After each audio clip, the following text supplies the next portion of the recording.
Assalamualaikum warahmatullahi wabarakatuh. Perkenalkan, nama saya Putri Afriani dengan NIM 2102055157 dari program studi S1 Farmasi Fakultas MIPA dan Kesehatan Universitas Muhammadiyah Riau.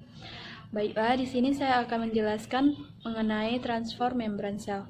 Selamat menyaksikan. Apa itu transfer antar membran sel? Secara umum, mekanisme transfer pada membran adalah proses keluar masuknya molekul melewati membran sel. Berbagai macam molekul seperti glukosa, oksigen, dan karbon dioksida. Transfer pada membran dibedakan menjadi dua, yaitu transfer aktif dan transfer pasif. Transfer aktif ialah gerakan ion dan molekul melawan suatu gradien konsentrasi dengan menggunakan energi untuk masuk atau keluar sel melalui membran sel. Transfer aktif meliputi yang pertama pompa natrium kalium, yang kedua endositosis, yang ketiga eksositosis, dan yang keempat pompa proton. Yang pertama, pompa natrium kalium.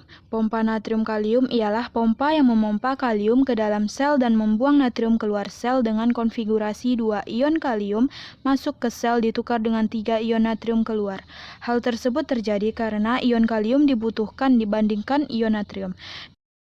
Selanjutnya, endositosis. Endositosis ialah suatu proses pemasukan partikel atau cairan ke dalam sel melalui membran. Endositosis terbagi dari 3 jenis, yaitu fagositosis, pinositosis, dan endositosis terbantu. Selanjutnya, eksositosis.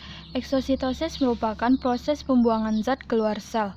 Untuk melakukan hal tersebut, sel harus membungkus zat yang ingin dibuang dengan vesikel, di mana vesikel itu dibuat di badan Golgi.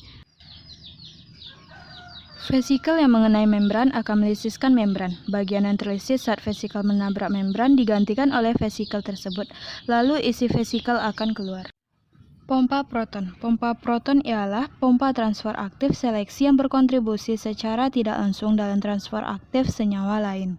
Yang kedua, transfer pasif. Transfer pasif merupakan perpindahan zat yang tidak memerlukan energi. Transfer pasif terjadi karena peristiwa disfusi, osmosis, dan disfusi terbantu. Disfusi ialah proses perpindahan molekul dari larutan berkonsentrasi tinggi menuju larutan berkonsentrasi rendah.